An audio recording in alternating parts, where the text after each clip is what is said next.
vision dans les profondeurs de l'économie africaine. Tout de suite,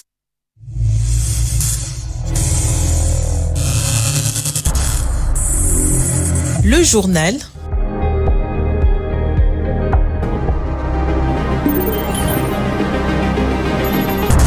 Ce journal vous est présenté par Fonds des promotions de l'industrie. Votre partenaire privilégié pour la réussite de vos projets.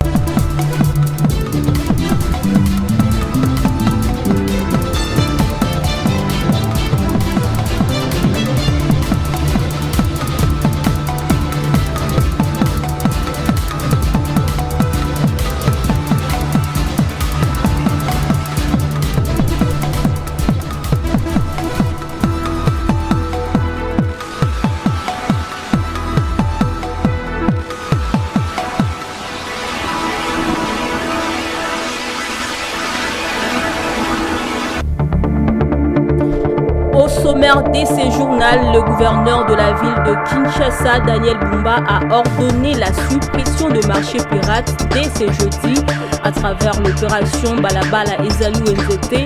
Quelques commerçants ont donné leur point de vue à cet effet. Et puis, légère augmentation du taux d'échange à Kinshasa depuis fin janvier 2026, une situation qui met en alerte les commerçants sur le prix de marchandises. Vous aurez le détail dans ces journaux. Et en international, le Maroc amorce en ces débuts d'année 2026 un tournant décisif avec des conditions climatiques plus favorables après cette année marquée par une sécheresse persistante. C'est la grande édition, madame, messieurs, bienvenue. D'abord, cette information en bref, l'EGO est officiellement donnée. La 9e édition de la Semaine française de Kinshasa a ouvert ses portes ce mercredi 22 avril, transformant les Pullman Grand Hôtel en un carrefour économique majeur sous le thème RDC France Perspective Partagée. Cet événement phare organisé par le CCIFC réunit plus de 100 entreprises prêtes à sceller de nouveaux partenariats après une mise en bouche culturelle assurée dans la soirée du mardi par les concerts de Jibem Piana. Les échanges tournent désormais autour de secteurs stratégiques, numérique, énergie et infrastructure. Durant 3 jours, décideurs politiques et investisseurs français et congolais vont multiplier le table ronde et les rencontres B2B pour dynamiser les échanges commerciaux entre les deux nations.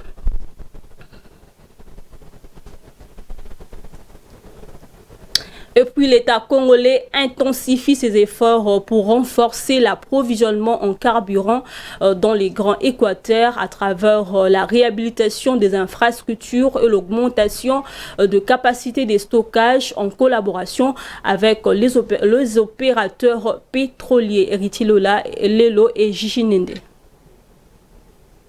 En mission officielle en République démocratique du Congo, le ministre centrafricain du développement de l'énergie et des ressources hydrauliques, Arthur Bertrand Péry, a été reçu mardi 21 avril 2026 à Kinshasa par la ministre d'État, ministre des hydrocarbures, Akassia Bandumbola Mbongo. Au cœur des échanges, la gestion des stocks des produits pétroliers restés en RDC à l'issue de la campagne fluviale 2025, ainsi que les perspectives logistiques et opérationnelles pour l'année 2026. Cette rencontre s'inscrit dans le cadre de la coopération énergétique entre les deux pays, la République centrafricaine important plus de 80% de ses produits pétroliers via Kinshasa. À l'issue des discussions, le ministre centrafricain s'est déclaré satisfait de l'accueil et de la qualité des échanges. Il a salué la disponibilité de son homologue congolaise et l'ouverture de son institution à examiner les enjeux liés à la gestion du secteur des hydrocarbures. La réunion a également connu la participation des membres du cabinet de la ministre d'État, du président du conseil d'administration de CEP Congo, ainsi que des représentants de l'Erexcom, Petroleum, de la SOCIR et de la délégation centrafricaine.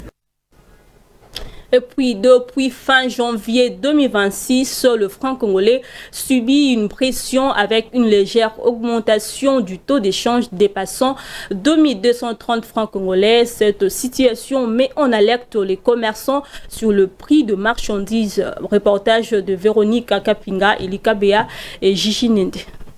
Le franc congolais subit une pression depuis le début de cette année avec une hausse de taux d'échange du dollar dépassant 2230 CDF fin janvier 2026 avec une dépréciation constante en 2025. La Banque centrale du Congo tente de stabiliser la monnaie par une politique monétaire restrictive ajustant les taux directeurs pour limiter l'inflation. Pendant ce temps, sur le marché, le dollar américain continue d'évoluer autour de 2270 francs congolais, 2300 francs congolais, 2320 francs congolais, une tendance observée depuis le début de ce mois. Ce changement met en alerte les commerçants sur les prix des marchandises dont l'instabilité du taux met en cause leur vente.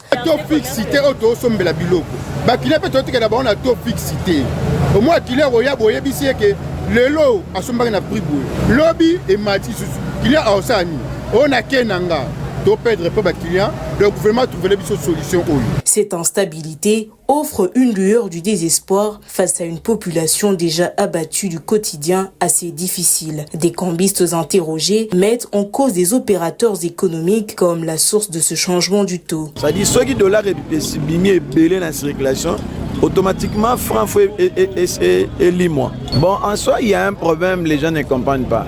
Changer à un bon côté. Parce que changer dans un monopole, il y a monété. Surtout les opérateurs économiques. Face à cette situation, les commerçants font appel au gouvernement pour la bonne stabilité du taux. Je le dis au sommaire, la lutte contre l'occupation anarchique de la voie publique refait surface dans la ville de Kinshasa. Le gouverneur Daniel Bumba a, dans une décision rendue ce mardi 21 avril, ordonné la suppression de marchés pirates à travers l'opération Balabala Ezali Wenzete, dont l'entrée en vigueur est prévue pour ces jeudis. En attendant son application, les commerçants rencontrés ce mercredi sur l'avenue du Commerce où l'activité se poursuit encore comme à l'accoutumée, affiche deux avis partagés face à cette mesure. Daniela Kalala, Daniela Nganga et Lika Bea étaient sur place. En attendant l'application effective de la décision du gouverneur de la ville-province de Kinshasa de supprimer les marchés pirates sur l'avenue du Commerce, ligne de route sans doute concernée par la dite mesure, l'activité se poursuit encore comme à l'accoutumée malgré l'imminence de la mesure. Sur place, les réactions sont partagées. Certains commerçants saluent une décision qu'ils jugent nécessaire, rappelant que la chaussée n'est pas destinée au commerce et qu'elle comporte de nombreux risques.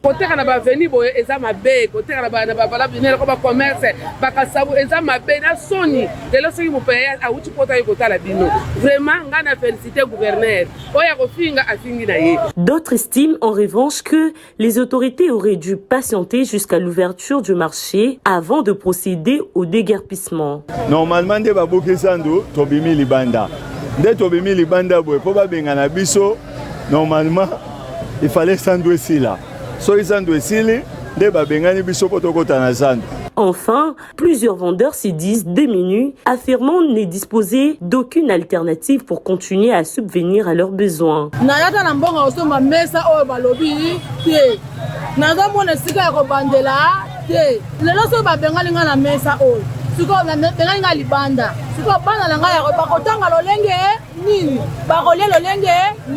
Si elle suscite des réactions contrastées, cette mesure vise avant tout, selon les autorités, à rétablir l'ordre public, fluidifier la circulation et réduire les risques d'accidents liés à l'occupation anarchique de la voie publique. Une démarche qui s'inscrit également dans la volonté d'assainir l'environnement urbain et de mieux organiser les activités commerciales à Kinshasa.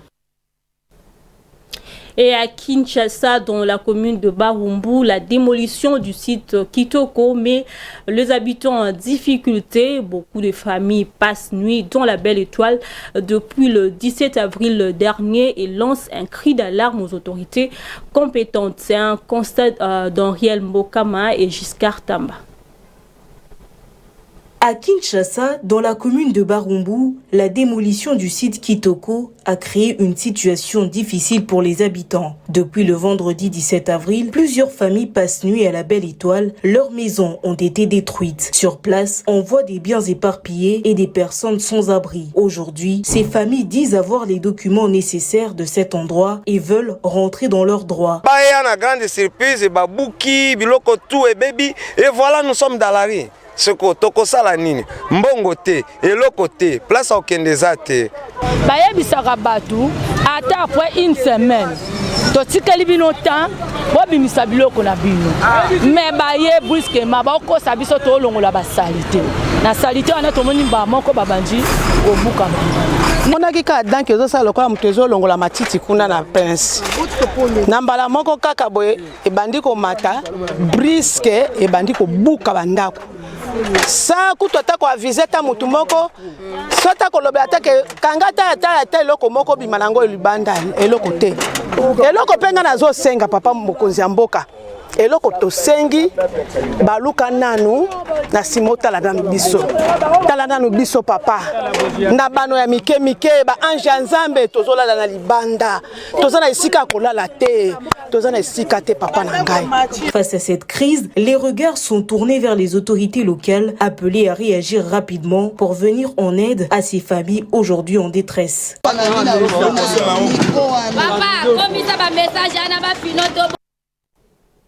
On va changer de chapitre pour parler politique. Le député provincial Karoume Baïgué Jean a officiellement déposé mardi 21 avril 2026 une motion de censure visant le gouverneur de la province du Sud Kivu, Jean-Jacques Paroussi Sadiki.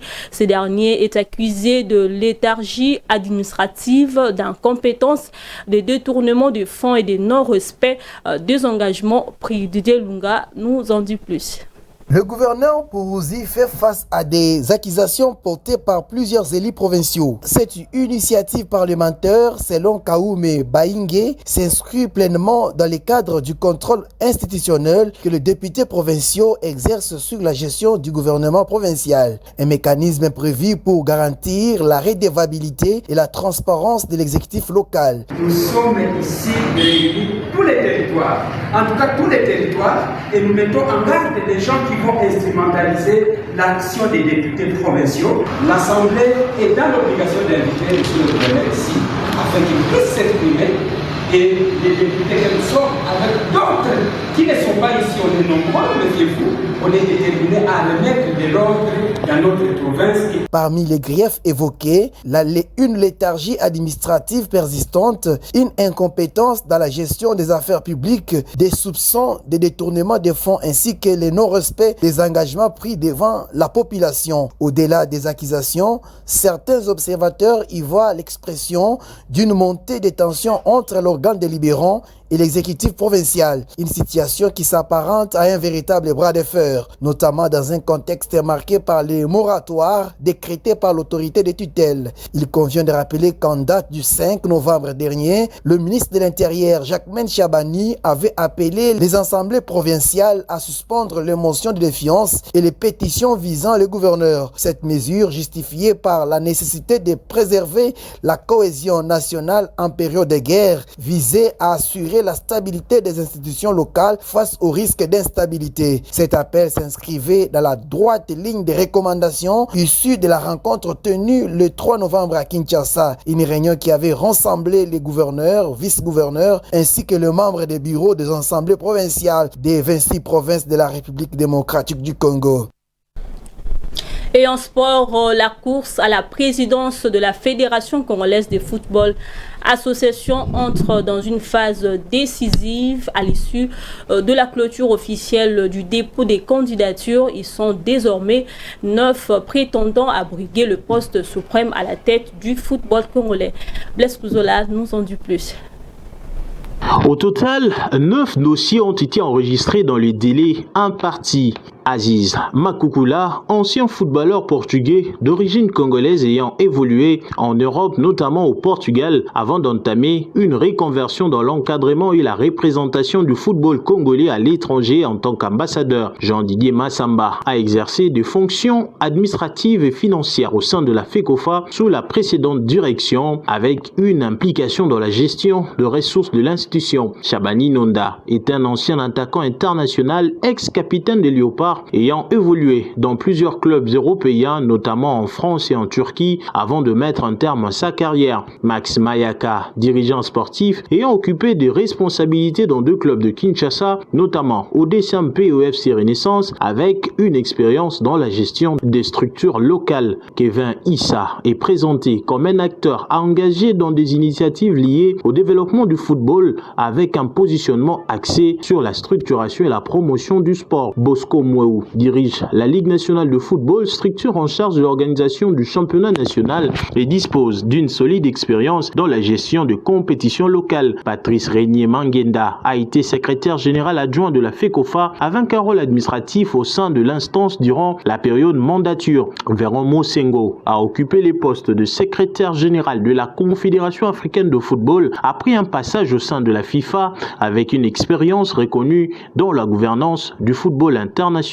Jean-Claude Moukania est un ancien international congolais, ex-défenseur et capitaine de Léopard. Le processus électoral s'est poursuivi avec l'examen de dossiers par la commission électorale prévu du 22 avril au 1er mai avant la publication de la liste définitive de candidats retenus. Alors que les dossiers de candidature sont passés au crible, l'article 37 alinéa 4 du statut de la FECOFA s'érige désormais comme un obstacle infranchissable pour plusieurs prétendants. Il ne suffit pas d'aimer la RDC, il faut y être ancré. 3 preuves sont désormais exigées, à savoir le domicile légal, la présence physique et l'activité locale. Selon également le nouveau statut de la FECOFA, ce sont les délégués présents à l'Assemblée générale qui votent pour élire le président. Au total, 68 délégués participeront au vote. Au-delà des ambitions individuelles, l'enjeu est de taille: redonner à la FECOFA sa stabilité, renforcer son gouvernance et accompagner efficacement les Léopards ainsi que les compétitions nationales vers de nouvelles horizons. Et avec nous pour en parler, Blaise Kouzola, il est journaliste au sein des Géopolis Forum, journaliste sportif bien sûr, à qui j'ai dit bonsoir. Bonsoir Patience et bonsoir aux téléspectateurs. Blaise Kouzola, il y a au total 9 candidatures qui ont été retenues pour la course à la présidence de la FECOFA. Comment analysez-vous toutes ces candidatures ?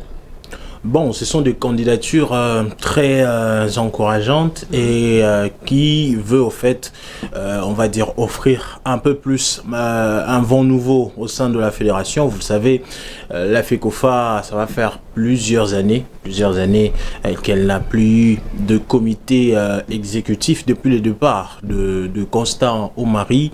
Aujourd'hui, après plusieurs reports, on est en train de sentir, on est en train de voir justement que le chose commence à aller un peu mieux, le chose commence un peu à s'améliorer parce que hier, les candidatures se sont donc clôturées avec 9 candidats qui ne sont pas le moindre. On citerait Shabani Nonda, Aziz Makukula et même, mais évidemment l'ancien secrétaire général de la CAF, Véron Mosengo, Max Mayaka, Kevin Issa, Bosco Mweu, bref.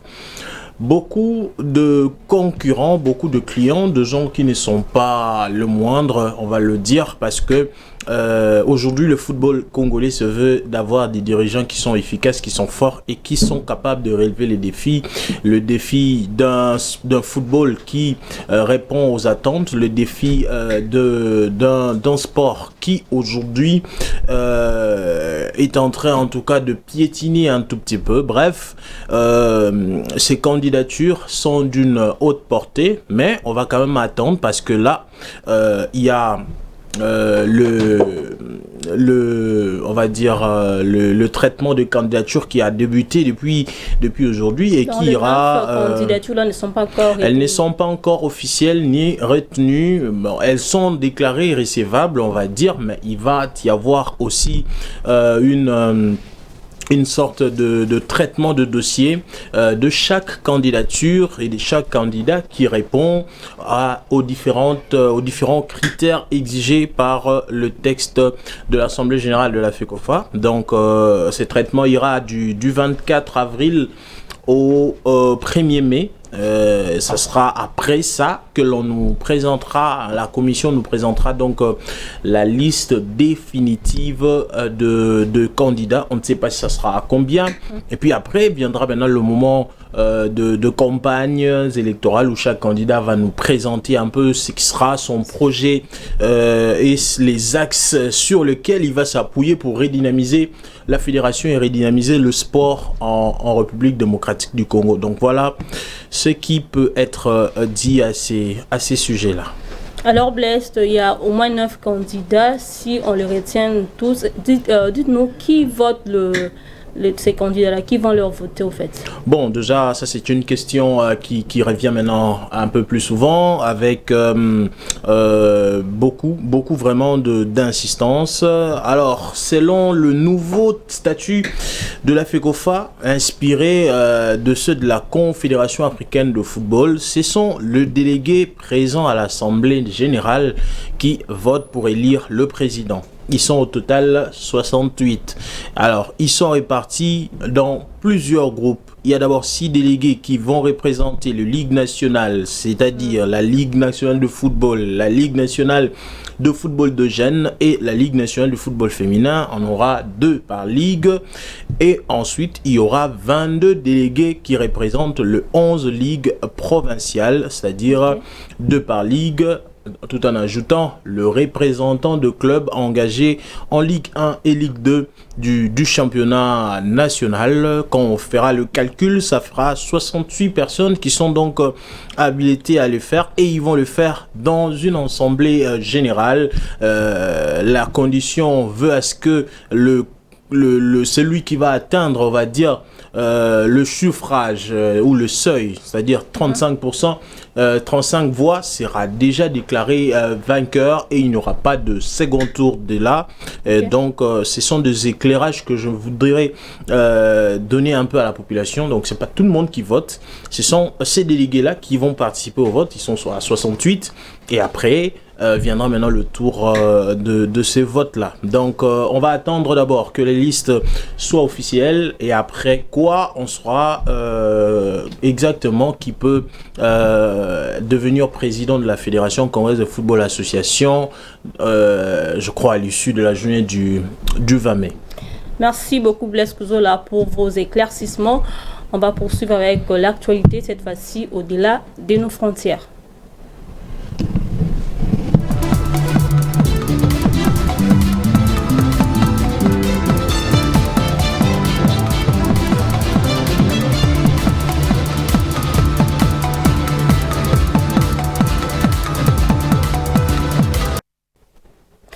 Après son rachat en avril 2025 pour environ $1 milliard, la mine ghanéenne Akiem vit en 2026 sa première année complète d'exploitation dans le portefeuille d'actifs aurifères des Zijin Gold.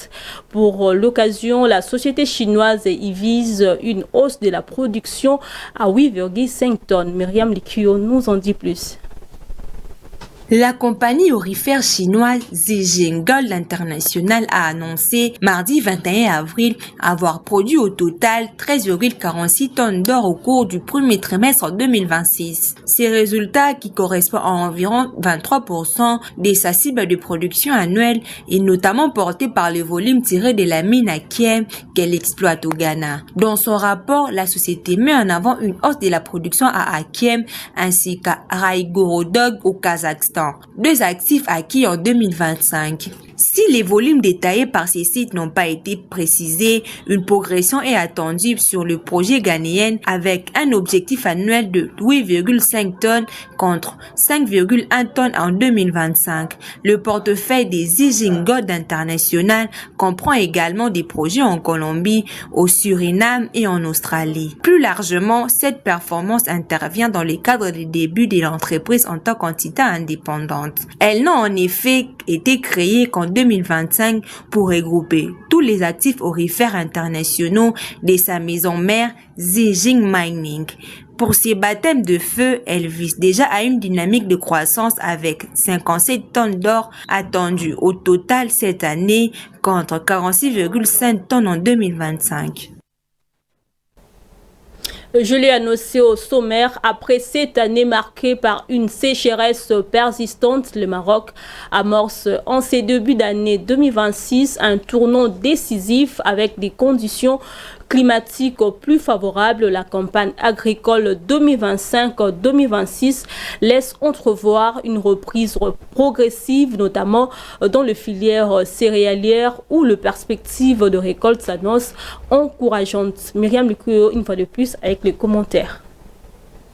9 millions de tonnes, c'est la volume totale des céréales que Maroc espère récolter au terme de la campagne 2025-2026 en cours, selon les dernières estimations du ministère de l'Agriculture. L'annonce a été faite par Ahmed El Bouhari, ministre de l'Agriculture, au cours de la 18e édition du Salon international de l'agriculture au Maroc qui se tient du 20 au 28 avril à Meknès. Les stocks annoncés représentent plus d'une double de la production des céréalières enregistrées dans les pays au cours de la campagne précédente. Pour expliquer cette perspective prometteuse, M. El Bouhari met en avant les impacts positifs des pluies enregistrées en début des campagnes qui ont permis d'augmenter considérablement les surfaces des cultures. Selon les données officielles, les céréacultures occupent actuellement 3,9 millions d'hectares de terres agricoles contre au moins 3 millions d'hectares en cours de la campagne précédente. Elle convient de noter que le principe céréales cultivées dans les pays sont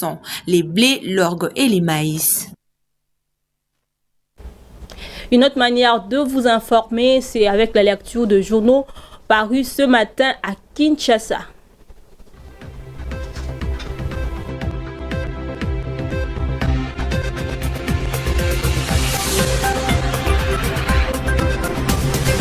Mesdames, Messieurs, bonsoir. Bienvenue à cette revue de presse. Après la controverse liée à son communiqué du 20 avril 2026, rapporte la référence plus, André Mbata est revenu sur ses propos en évoquant une interprétation erronée. Son message invitait partis, regroupements politiques, associations et conventions religieuses à soumettre des propositions sur un éventuel changement de la Constitution. Dans sa mise au point du 21 avril, il précise que cette démarche n'est visée nullement à engager formellement l'union sacrée ni à initier une révision constitutionnelle, mais uniquement de préparer les cadres pour recueillir les contributions. Celles-ci seront transmises au président Félix Tshisekedi, haute autorité politique de la plateforme. Dans Congo Nouveau, Sami Badibanga alerte sur le risque de perte de souveraineté. Si le minerai passe par l'Obito, la RDC perd les volumes nécessaires à la rentabilité de ses propres infrastructures et les investissements se feront en Angola. L'enjeu est estimé à des millions d'emplois et des centaines de milliards de dollars américains. À l'inverse, le corridor des bananas renforcerait l'intégration nationale, l'industrialisation et l'agriculture. Pour lui, désenclaver, c'est sécuriser et limiter les fractures territoriales. Citant Félix Tshisekedi, chaque infrastructure doit renforcer la souveraineté économique. Il appelle à un débat national et prévient qu'une solution rapide peut figer la dépendance. Le choix entre Lobito et Banana n'est pas technique, il est stratégique. Dans Géopolice Hebdo, les embouteillages à Kinshasa sont décrits comme un véritable casse-tête quotidien. Dans une ville de plus de 15 millions d'habitants, ni Daniel Bumba, ni Jean-Pierre Bemba n'ont trouvé des solutions durables. Si la situation n'a rien d'exceptionnel, selon ces derniers, Félix Tshisekedi parle d'un défi national de gouvernance. Il dénonçait déjà les embouteillages devenus monstres qui freinent la productivité et renchérissent le coût de la vie. L'impact est colossal, jusqu'à 5% du PIB dans certaines villes africaines. À Kinshasa, les pertes pourraient dépasser 3 milliards de dollars par an, avec moins d'heures travaillées et près de 1000 heures perdues par an par employé. Le réseau routier vétuste et étroit aggrave la situation, poussant le gouvernement à relancer le rail. Enfin, Africa News indique que 9 candidats briguent la présidence de la Fédération congolaise de foot association, dont 7 dossiers déjà formalisés. Parmi eux, Bosco Mouéou, Patrice Mangenda et Jean-Claude Moukanya. La surprise vient de Chabani Londa. Très attendu, Véron Mosengo a déposé sa candidature tardivement. Son profil suscite des débats sur l'éligibilité et le timing, avec des doutes sur la conformité au cadre réglementaire une supposée nationalité suisse ou encore son obligation de résidence au Caire. Un éventuel soutien du président de la République interroge aussi sur l'indépendance et la transparence. Il promet de transformer la FECOFA en paradis. Fin de cette revue de presse. Au revoir.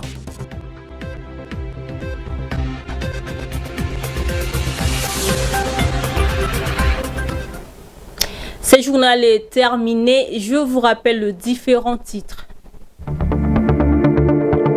Vous avez suivi dans ce journal, le gouverneur de la ville de Kinshasa, Daniel Bumba, a ordonné la suppression de marchés pirates dès ce jeudi à travers l'opération Balabala Ezalu NZT. Quelques commerçants ont donné leur point de vue à cet effet.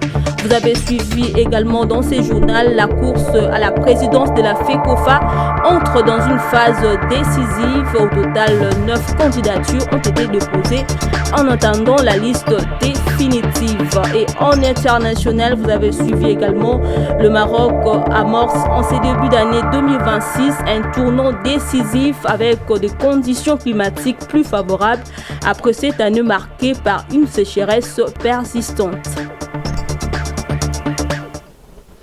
Madame, Messieurs, c'est tout pour ce soir. Merci à vous de l'avoir suivi.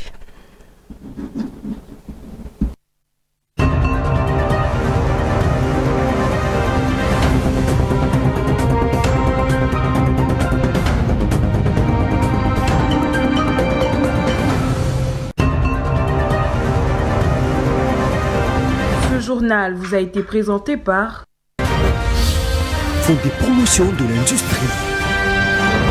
Votre partenaire privilégié pour la réussite de vos projets.